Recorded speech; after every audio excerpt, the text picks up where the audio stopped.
Bonjour, nous allons voir aujourd'hui trois choses essentielles à l'utilisation d'un ordinateur. Nous commencerons par voir comment allumer, se connecter et éteindre proprement un ordinateur. Ensuite, nous verrons ensemble comment manier la souris. Pour terminer, nous nous occuperons du clavier, de ses zones et de ses touches et de son fonctionnement. Allez, on y va.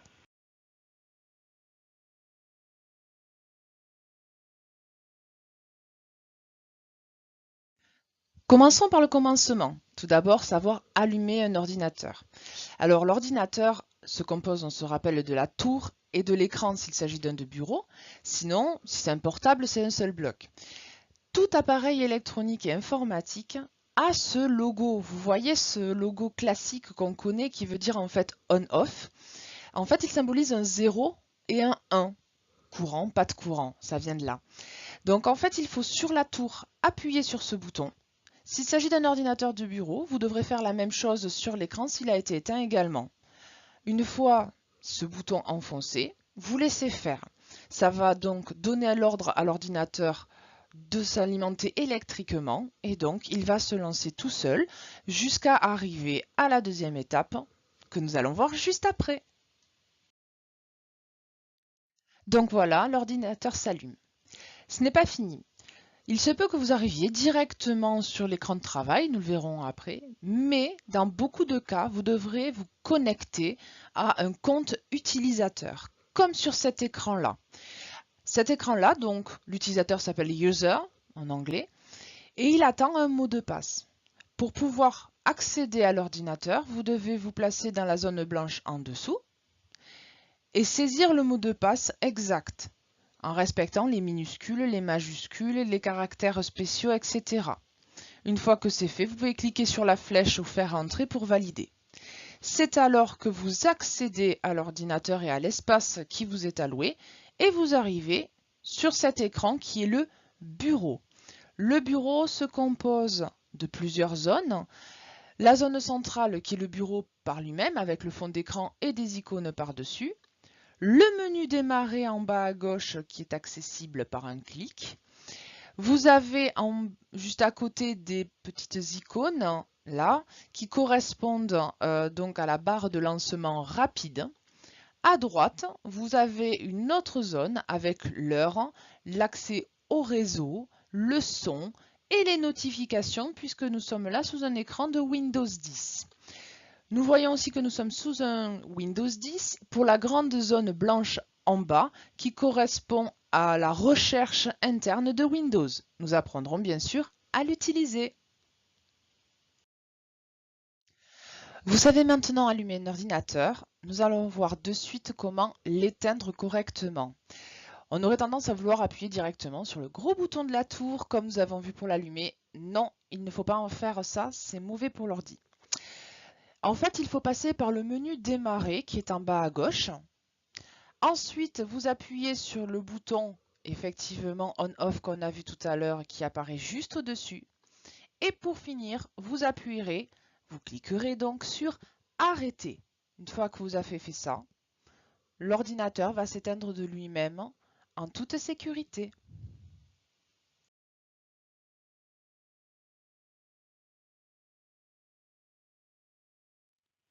Nous allons voir de quoi se compose une souris d'ordinateur.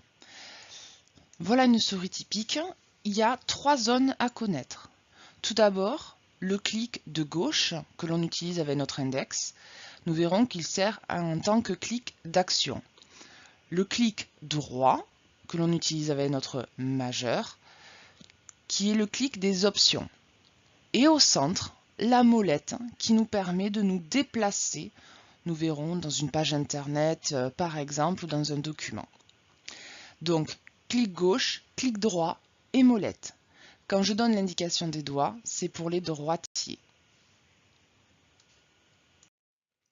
Maintenant que nous avons déterminé les différentes parties d'une souris, nous pouvons voir à quoi elles servent.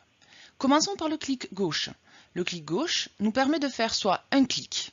Si je fais un clic avec le clic gauche sur un objet, cela me permet de le sélectionner. Si par contre je fais deux clics rapides, cela devient une action. Si je le fais sur un logiciel, ça va lancer ce dernier. Si je double-clique sur un dossier, ça va l'ouvrir. Si je double-clique sur un fichier texte, ça va l'ouvrir et je vais voir son contenu. Passons au clic droit. On appelle ce menu le menu contextuel, le menu des options. Quand je fais un clic droit sur un objet, le menu qui apparaît contient toutes les options que j'ai le droit de faire. Nous verrons que je peux faire ouvrir, copier, coller, supprimer, etc. Pour finir, la molette. La molette, elle, me permet de me déplacer au sein d'un document ou d'un fichier dans lequel je suis. Admettons que je sois sur une fiche Word avec un document. Si je fais la molette vers moi, je la fais rouler dans ma direction, je vais descendre dans le document. Si par contre, j'envoie la molette en avant, je monterai au sein de ce même document. Voilà comment fonctionne une souris.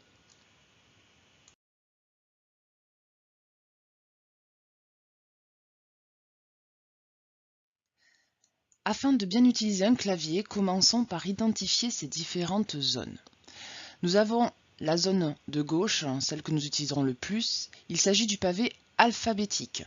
Elle contient toutes les touches de l'alphabet, des touches comme entrée, et nous l'utilisons donc pour saisir du texte. Ensuite, nous avons le pavé directionnel, avec les flèches qui permettent de se déplacer en haut, en bas, à gauche, à droite. Mais nous avons aussi la touche fin, qui nous permet d'arriver directement en fin d'une ligne, ou début, qui nous permet d'arriver en début de ligne. Les deux flèches que nous avons, qui sont là sur ce clavier, PG, flèche vers le haut ou flèche vers le bas, permettent de naviguer entre les différentes pages d'un document beaucoup plus rapidement.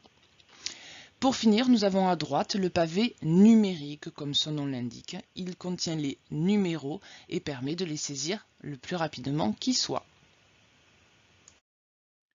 Comme vous pouvez le remarquer, les touches ont plusieurs symboles dessinés dessus. Tout simplement parce qu'on peut accéder à plusieurs symboles en fonction d'une association. Alors je m'explique. Prenons la touche la plus usuelle, celle du 0 qui est sur le pavé alphabétique. Si vous êtes en minuscule, en saisie classique, vous écrirez le A avec accent. Si vous êtes en majuscule, c'est le 0 que vous écrirez. Et pour obtenir le arrobase, et toute touche ayant un symbole marqué au même endroit, comme le euro par exemple, ou le dièse, il faudra faire la touche Alt-GR qui est juste à droite de la barre d'espace et la touche voulue. Donc pour faire un arrobase, il faut appuyer sur Alt-GR et la touche 0 du pavé alphabétique. Voilà. Certaines touches ont un visuel qui n'explique pas forcément ce à quoi elles servent, donc je vais vous en expliquer certaines. Commençons par la grande barre en dessous, il s'agit de la barre d'espace. Elle permet donc de mettre un espace entre des mots que nous saisirions. Les touches CTRL et ALT sont des touches qui permettent de faire ce que l'on appelle des raccourcis clavier et donc d'amener des fonctionnalités supplémentaires. La touche Entrée permet de valider ou de descendre à la ligne lorsque l'on saisit. La touche Supr permet d'effacer les caractères de gauche lorsqu'on a fait une erreur en saisissant. La touche que voici, qui est Shift ou majuscule temporaire, permet d'écrire en majuscule tant qu'on la maintient appuyée. Le cadenas, lui, est la majuscule permanente. Quand j'enclenche cette touche, j'écris en majuscule et je dois réappuyer dessus pour ne plus être en majuscule. Et la tabulation, qui est une touche qui me permet de faire des sauts et d'avancer plus rapidement dans mon texte par exemple. N'hésitez pas à prendre un petit outil texte et entraînez-vous avec par exemple la tabulation et la majuscule. Voilà, vous venez de voir 3 choses essentielles. Comment on allume et on éteint un ordinateur, comment fonctionne la souris et comment fonctionne le clavier d'un ordinateur. Donc maintenant, on va passer de la théorie à la pratique. Je vous invite dans un premier temps à vous placer devant un ordinateur qui est éteint. Allumez-le, accédez au bureau, identifiez bien les zones, faites un petit tour, regardez le menu démarrer, la barre de lancement rapide, les zones avec les heures, le bureau, etc. Une fois que vous avez fait un petit peu le tour, vous éteignez l'ordinateur. Vous continuerez par des mises en pratique sur le clavier et la souris Ne vous inquiétez pas. Allez, bon courage!